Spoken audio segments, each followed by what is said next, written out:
तो last video में हम लोग चैप्टर 5 को डिस्कस कर रहे थे जिसमें हम लोग ने डॉक्यूमेंट्री एविडेंस को पढ़ा था। आज की वीडियो में हम लोग सेक्शन 59 से 61 तक के कॉन्सेप्ट को देखेंगे जिसमें हम लोग सेकेंडरी एविडेंस को एक अप्रोप्रिएट मैनर में समझेंगे और कुछ जानकारी हम लोग इलेक्ट्रॉनिक एविडेंस के बारे में मिलेंगे। तो चलिए स्टार्ट करते हैं इस वीडियो को। तो आज की वीडियो में हम लोग डिस्कस करेंगे सेक्शन 59, 60 और 61 को। लास्ट वीडियो में हम लोग ने कंटेंट ऑफ डॉक्यूमेंट को स्टार्ट कर लिया था और उस कंटेंट ऑफ डॉक्यूमेंट में दो तरह के डॉक्यूमेंट हमारे पास आए थे, एक थे प्राइमरी एविडेंस और एक सेकेंडरी एविडेंस। यानी कि जो चैप्टर 5 था हमारा डॉक्यूमेंट्री एविडेंस के बारे में बात करता था।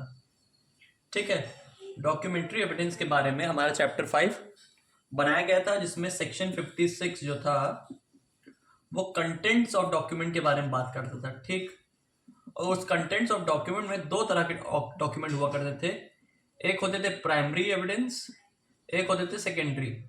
प्राइमरी दिया गया था सेक्शन 57 में और सेकेंडरी दिया था सेक्शन 58 में। अब हम लोग इसी के आगे बढ़ते हैं जिसमें से हम लोग आज डिस्कस करेंगे सेक्शन 59 से सेक्शन 61 तक के टॉपिक को। सेक्शन 59 और सेक्शन 59, 60 और 61 सेकेंडरी एविडेंस और कुछ इलेक्ट्रॉनिक एविडेंस के बारे में बात करता है। तो चलिए स्टार्ट करते हैं।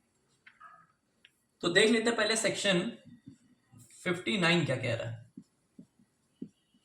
क्या बताना चाह रहा है हमको सेक्शन 59, पहले ये जानते हैं। सेक्शन 59 बात कर रहा है proof of documents by primary evidence.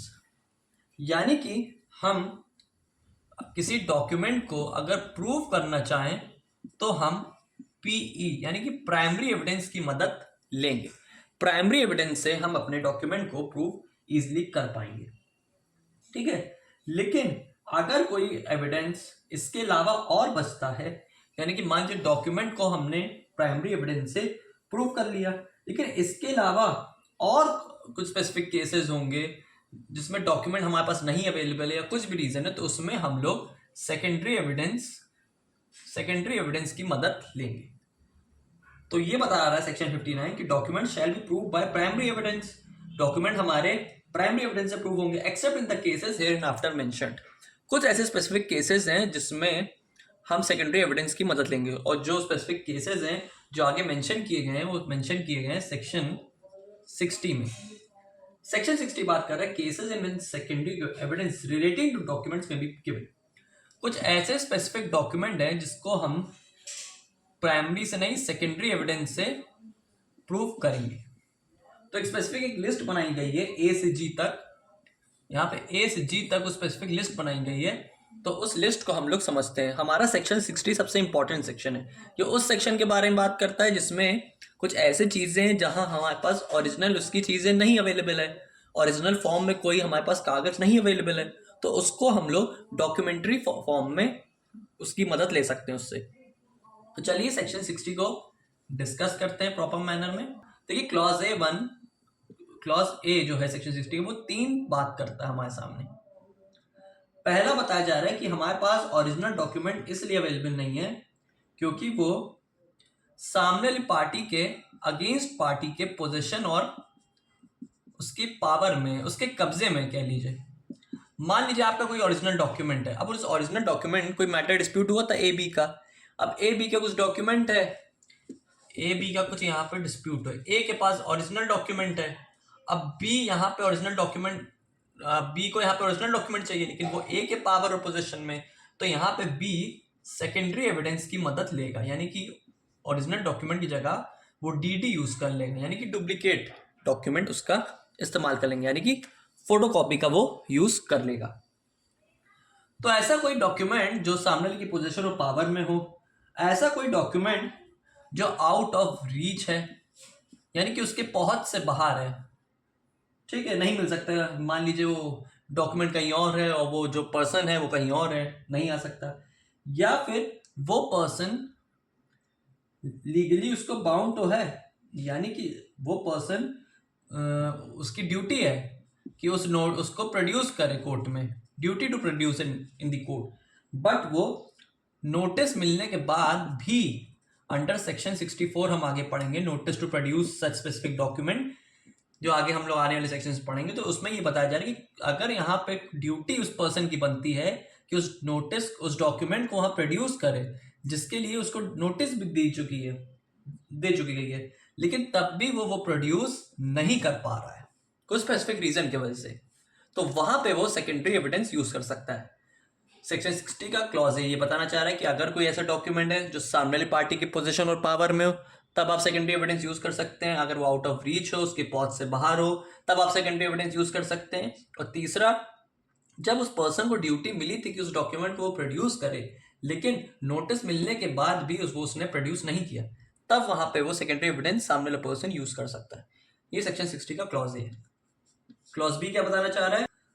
कुछ अगर ऐसी एग्जिस्टेंस क्रिएट हुई है या कुछ ऐसा कंडीशन या फिर कोई ऐसा कंटेंट है ओरिजिनल डॉक्यूमेंट का जिसका राइटिंग में ही पेश होना जरूरी है, यानी कि वो लिखित तरीके से ही कोर्ट में पेश किया जाएगा, उसका एडमिशन ही लिखित फॉर्मेट में होगा, और उसी के थ्रू वो प्रूव्ड होगा, जो वो उसके रिप्रेजेंटेटिव के इंटरेस्ट में हो। यानी कि मान लीजिए कोई जमीन का कागज है, ठीक है, उसमें ए का भी है हाथ, वो ए के नाम है जमीन, तो ए का उसमें मालिकाना हक है। अब उसमें बी का भी कुछ स्पेसिफिक इंटरेस्ट होगा, तो उसका रिप्रेजेंटेटिव हो गया, या उसका कोई लड़का हो गया, कोई भी बच्चा हो गया, ठीक है, तो उसमें उसका रिप्रेजेंटेटिव इंटरेस्ट है, लेकिन वो डॉक्यूमेंट आपके पास अवेलेबल नहीं है। तो उस केसेस में आपके पास यहाँ पे राइटिंग में आप उसका एडमिशन करवा सकते हैं, उस डॉक्यूमेंट को पेश लिखित तरीके में भी करवा सकते हो, भले आपके पास ओरिजिनल उसका नहीं है। ठीक, क्लॉज सी बताना चाह रहा है, कहने का मतलब है कि जब जो ओडी है ओरिजिनल डॉक्यूमेंट या तो खराब हो चुका हो, या फिर खो चुका है, या फिर कुछ ऐसे रीजन की वजह से उसमें कंटेंट्स, यानी कि जो उसमें डॉक्यूमेंट के कंटेंट्स है वो एविडेंस के लिए नहीं यूज किए जाएंगे, या कोई अदर रीजन हो, कोई कारण हो, या फिर उसको कोर्ट ने उसको डिफॉल्ट कर दिया हो, डिफॉल्ट बना दिया हो, या फिर उसको कोर्ट ने उसको नेग्लेक्ट कर लिया है। अब क्यों नेग्लेक्ट कर लिया? क्योंकि टाइम में उसको नोटिस के थ्रू प्रोड्यूस नहीं कर पाया था वो आदमी। कहने का मतलब है कोई आपके पास ओरिजिनल डॉक्यूमेंट है, वो खराब है, खो गया है, उसमें जो चीज़ें मौजूद होनी चाहिए उस कागज़ में सही नहीं है, कोई और कारण हो, कोर्ट ने उसको डिफ़ॉल्ट मान लिया है या फिर नेग्लेक्ट कर लिया क्योंकि उसने समय से नहीं पेश किया था कोर्ट में, तो इन सब कारणों में भी आप यहाँ पे सेकेंडरी एविडेंस ला सकते हैं ओरिजिनल डॉक्यूमेंट के बजाय। क्लॉज डी बताना चाह रहा है, when the original is such of a nature as not easily movable. Original document है वो यहाँ पे इजिली मूवेबल नहीं है, वो यहाँ से आ जा नहीं सकता, उसके पैर नहीं है। कहने का मतलब है कि उसको कोई लाने ले आने वाला नहीं है, वो एक कारण बन सकता है, तब आप सेकेंडरी एविडेंस ला सकते हैं। अब कोई ऐसा एविडेंस है, आपका मुकदमा कहीं और लगा है, कागज कहीं और पड़ा है, अब लाने ले जाने वाला भी कोई पर्सन नहीं, लेकिन आपके पास उसकी मान लीजिए फोटो कॉपी रखी, तो photo copy as a secondary evidence use कर ली जाएगी क्लॉज डी में। क्लॉज ही बताना चाह रहे हैं, when the original is a public document with the meaning of section 74। अगर कोई ऐसा ओरिजिनल डॉक्यूमेंट है वो आपका एक तरीके से पब्लिक डॉक्यूमेंट की तरह पेश हो चुका है, यानी कि उसको पब्लिक डॉक्यूमेंट बना चुका है, वो आपका एक तरीके से पब्लिक डॉक्यूमेंट है, यानी कुछ सरकार से जुड़ा हुआ कागज है, कोई गवर्नमेंटल अथॉरिटी है तो उससे जुड़ा कोई स्पेसिफिक कागज है, वो अगर नहीं मिल रहा है तो उसके जगह आपको जरूरी नहीं कि आप पब्लिक डॉक्यूमेंट ही लाएं, आप उसकी डुप्लीकेट भी कोर्ट में प्रेजेंट कर सकते हैं, वो अभी सेकेंडरी एविडेंस एज एडमिट हो जाएगी। ये था क्लॉज ई। क्लॉज एफ बता रहा है, when the original is a document of which a certified copy is permitted by this अधिनियम or by any other law is enforced in India to be given in admission। तो कोई original document है जिसकी certified copy court में इसलिए पेश की जा सकती है क्योंकि वो बीएनएस यानी कि भारतीय साक्ष्य अधिनियम की प्रोविजन में वो डॉक्यूमेंट सर्टिफाइड कॉपी की तरह पेश किया जा सकता है, उसको ये कानून अलाउ कर रहा है कि चलिए आप यहाँ पे सर्टिफाइड कॉपी कोर्ट में प्रेजेंट कर दीजिए, यहाँ पे आपका वो document as a certified copy admit court कर लेगी, कोई इशू नहीं है। तो उस सिचुएशन में भी आप यहाँ पे सर्टिफाइड कॉपी लग सकते हैं। और यहाँ पे सेक्शन 60 का क्लॉज जी ये बताना चाह रहा है, when the original consists of numerous accounts or other document which cannot conveniently be examined in court and the fact to be proved is the general result of the whole collection। अगर कोई ऐसा document है जो various accounts में है, जो अलग अलग जगह फैला हुआ है, या फिर उस डॉक्यूमेंट के काफी ज्यादा कलेक्शन है, अब मान लीजिए ऐसा कोई कागज है जो एक नहीं है, यानी कि मान लीजिए कोई एग्जांपल लेते 50 ठो कागज है। अब वो 50 ठो कागज है, अब आप क्या 50 ठो ओरिजिनल कागज लेके जाएंगे, उसको कैसे कोड सही मानी, कौन सा सही है कौन सा गलत है, अलग अलग प्रकार के। तो उस सिचुएशन में यहाँ पे कन्वीनियंट नहीं है, इतना इजी नहीं है कि आप सारे कागज को लेके जा सके।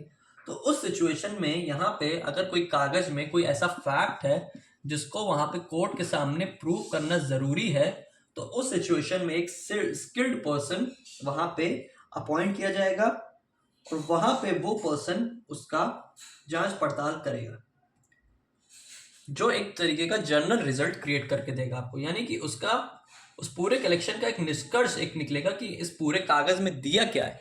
अब उसको आप कैसे पढ़ के निकालेंगे, अब आप पढ़ने जाएंगे समय लगाएंगे, क्या उसमें सही चीजें हैं क्या उसमें गलत चीजें, आप कैसे उसमें जानकारी निकाल पाएंगे, इजी तो नहीं है। तो उसको इजी करने के लिए स्किल्ड पर्सन कोर्ट द्वारा यहाँ पे बुलाया जाएगा, वो उसको पढ़ेगा समझेगा और एक एज अ रिजल्ट निकालेगा। तो ये था सेक्शन 60 का कंसेप्ट, जिसमें ए से जी तक स्पेसिफिक सिचुएशन दी गई है जिसमें आप प्राइमरी के बजाय सेकेंडरी एविडेंस यानी कि उसका डुप्लीकेट यूज कर सकते हैं। इसमें कुछ एक्सप्लेनेशन भी बताई गई है इसी के साथ कि जो क्लॉज ए सी और डी है वहां पे आप कोई भी सेकेंडरी एविडेंस दे सकते हैं, यानी कि ए में, सी में और डी में, क्लॉज ए, क्लॉज सी और डी में आप कोई भी सेकेंडरी एविडेंस दे सकते हैं, हर तरीके का सेकेंडरी एविडेंस अलाउड है। फिर बताया जा रहा है कि जो क्लॉज बी है उसमें रिटन एडमिशन ही होगा, यानी कि जो ओरिजिनल डॉक्यूमेंट जिसको राइटिंग में आपको देना था उसमें आप रिटन एडमिशन ही उसमें आप करवा सकते हो, उसमें कोई ऐसा एडमिशन होगा जो ओरल में होगा अगर मान लीजिए, तो वो वहां पे कोर्ट उसको अलाउड नहीं करेगी। ऐसा एडमिशन होना चाहिए, ऐसा डॉक्यूमेंट में, ऐसा कोर्ट के सामने डॉक्यूमेंट एडमिट किया जाएगा जो रिटन फॉर्मेट में हो। ठीक, क्लॉज ई और एफ में सर्टिफाइड कॉपी होना चाहिए, कोई दूसरा सेकंड अदर एविडेंस नहीं अलाउड किया जाएगा। क्लॉज ई और एफ यानी कोई पब्लिक डॉक्यूमेंट है या कोई सर्टिफाइड कॉपी है, तो इन दोनों सिचुएशन में आप वो सर्टिफाइड कॉपी का ही एडमिशन आप करवा सकते हैं। कहने का मतलब ये है कि उससे जुड़ा हुआ कोई जेन्युइन डॉक्यूमेंट कोर्ट एक्सेप्ट करेगी, इससे कोई जुड़ा हुआ कोई दूसरा other secondary evidence court allowed नहीं करेगी, उसको कोर्ट नेग्लेक्ट कर देगी, मना कर देगी, वो एडमिसिबल नहीं कहलाएगा। जो क्लॉज जी हम लोग पढ़ के आए जिसमें अगर हमारे पास ढेर सारे खाते हैं जिसका कलेक्शन है, तो उसके लिए वही बताई जा रही बात कि उसमें एक स्किल्ड पर्सन द्वारा उस कागज का एग्जामिनेशन होगा और उसके बाद एक जनरल रिजल्ट, एक प्रॉपर निष्कर्ष निकलेगा कि इस कागज में एक्चुअली में दिया क्या है और क्या इसको प्रूव किया जाएगा, कितना प्रूव किया जाएगा, कितना एडमिसिबल होगा, ये उसमें बताया गया। सेक्शन 61 ये क्या बताना चाह रहा है? सेक्शन 61 बात कर रहा है इलेक्ट्रॉनिक और डिजिटल रिकॉर्ड के बारे में, यानी कि ऐसा कोई डॉक्यूमेंट जो कंप्यूटराइज फॉर्म में हो, जो विजिबल तो है लेकिन आप उसको छू नहीं सकते, यानी कि वो एक इनटेंजिबल डॉक्यूमेंट है। हमारे इस बीएसए में, भारतीय साक्ष्य अधिनियम में, कोई भी ऐसा कानून नहीं बनाया गया है, कोई ऐसा लॉ या फिर प्रोविजन नहीं बनाया गया है जो इलेक्ट्रॉनिक रिकॉर्ड की विजिबिलिटी को रोकता हो। कोई ऐसा यहाँ पे लॉ नहीं बनाया गया है। देखिए पहले इलेक्ट्रॉनिक एविडेंस का इतनी इंपॉर्टेंस नहीं थी, जो आपका पुराना इंडियन एविडेंस एक्ट था 1872 वाला, लेकिन जब से बीएसए आया तो इलेक्ट्रॉनिक रिकॉर्ड या फिर इलेक्ट्रॉनिक एविडेंस को एक स्पेसिफिक लॉ में क्रिएट कर दिया गया, उसका एक अलग से कानून बना दिया गया, उसके अंदर अलग से प्रोवाइजो उसका क्रिएट किया गया। तो उसमें ये बताया गया है कि कोई भी डिजिटल रिकॉर्ड या इलेक्ट्रॉनिक रिकॉर्ड को हम डिनाई नहीं करेंगे, इस लॉ में ऐसा कुछ नहीं दिया गया है, कोई ग्राउंड नहीं है जिससे आप ये कहते कि नहीं हम इलेक्ट्रॉनिक रिकॉर्ड डिजिटल रिकॉर्ड नहीं प्रूव कर पाएंगे, या फिर आप नहीं प्रूव कर सकते, ये सही नहीं है, ये गलत है, ये कोर्ट के आप अगेंस्ट जा रहे हैं, ऐसा कुछ नहीं है। आप यहाँ पर इलेक्ट्रॉनिक एविडेंस को प्रूव कर सकते हैं, क्योंकि सेक्शन 63 कुछ ऐसे स्पेसिफिक ग्राउंड्स बताता है, एक स्पेसिफिक सिचुएशन क्रिएट करता है जो यहाँ पे एडमिसिबिलिटी के बारे में बात करता है। हम आगे आने वाले सेक्शन में सेक्शन 63 जब पढ़ेंगे तो उससे हम लोग सेक्शन 61 को रिकॉल करेंगे, जिसमें सेक्शन 63 में बात बताई गई है एडमिसिबिलिटी के बारे में, यानी कि इलेक्ट्रॉनिक रिकॉर्ड का एडमिशन हम कर सकते हैं। तो कहने का मतलब है कि कोई फर्क नहीं पड़ेगा, जैसे लीगल इफेक्ट हो उसकी वैलिडिटी और एनफोर्सेबिलिटी दूसरे अगर डॉक्यूमेंट में हुआ करती थी, वैसे ही सेम इफेक्ट इसमें भी पड़ेगा। और इलेक्ट्रॉनिक रिकॉर्ड हमारा एडमिसिबल है, उसके लिए कोई ऐसा लॉ नहीं बनाया गया कि उसको मना कर दिया जाएगा, वो प्रॉपर वे में अलाउड है कोई भी बात को प्रूव करने के लिए या फिर एडमिट करने के लिए। आई होप आपको सेक्शन 59 से 61 तक का कॉन्सेप्ट अच्छे से समझ आ गया होगा। तो मिलते हैं फिर नेक्स्ट वीडियो में।